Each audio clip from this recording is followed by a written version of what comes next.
Hi, John. How are you this week? Hey, Elliot, good. Want to remind folks that we did a nice webinar this week on corruption that'll at some point be available for download, and I think they'll get some value out of that. So wanted to highlight that for the folks. Yeah, it was a really good program, interesting panel, lots of interesting perspectives. And I think as you and the panel pointed out, it's important for people to kind of keep remembering that corruption really is just another facet of the various financial crimes that we're constantly encountering. Yeah, exactly. So this week, FinCEN recognized a number of organizations related to the use of Bank Secrecy Act data in law enforcement efforts. And there's a number of case situations that they highlight, and I'm assuming you saw that. Yeah, yes, I did. And what I think is there's a couple of things to call out about that. One is what you just said, that obviously the utility of data. So that's important because, as we know, the AML Act that was signed into law earlier this year has several studies on looking at data and efficiency. So this is FinCEN and law enforcement's efforts to explain the value proposition, which is always useful. And the second part of it is to recognize, as you and I do, the number of partners that FinCEN has both at the state and federal level that depend upon BSA data. So I think both of those things are pretty important for our community to highlight. And when these things occur, it's not just valuable, but it sort of answers the question, what happens with data? Correct. And to your point, so I'm just going to read right down the list of the organizations that are highlighted.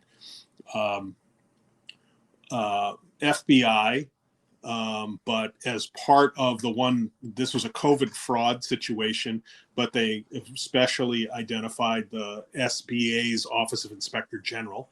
So, not a group that you often think about, but they're out there. The Secret Service, of course, DEA, Homeland, Alaska State Troopers, IRSCI, and then an organization that you and I know a fair amount about, the Washington-Baltimore HIDA initiative. And that is, by its very nature, a cooperative effort between federal law enforcement and state level law enforcement. So, and then the New York County District Attorney's Office. So a wide variety of folks using data to interdict a wide variety of criminal and fraudulent activities.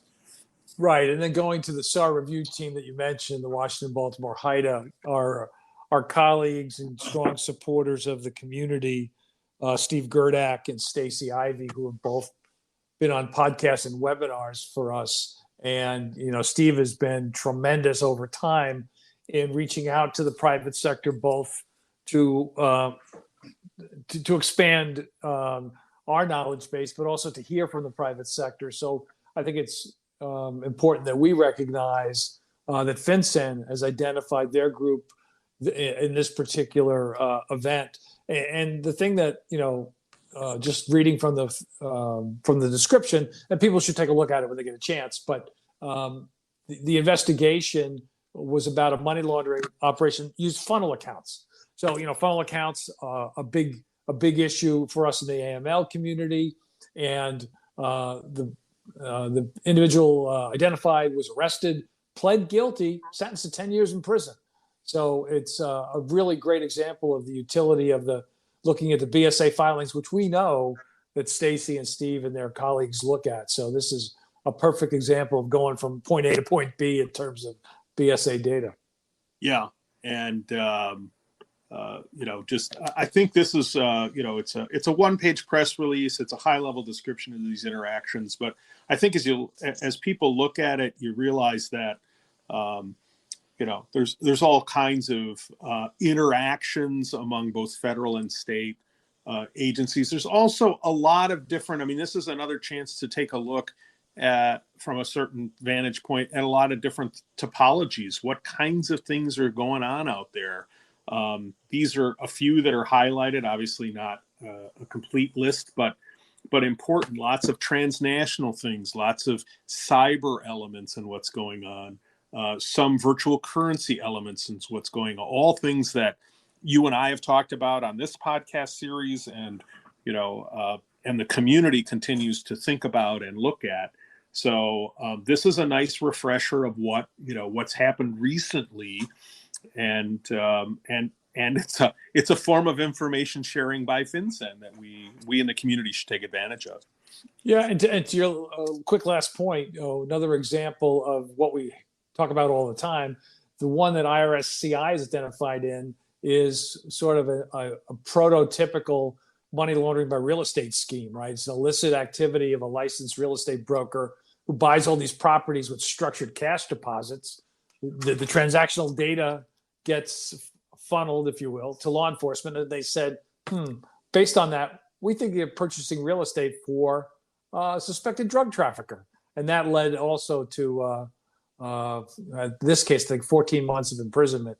So again, another example of things that, like you said, crypto, real estate, cyber, all these things that we need to stay on top of. Yeah.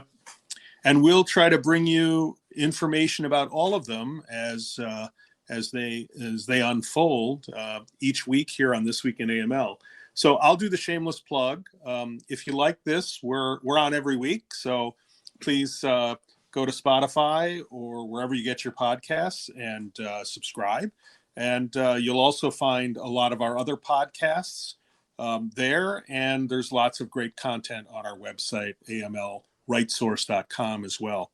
So John, you have a great weekend and be safe. Take care, Elliot. Talk to you next week. Bye-bye.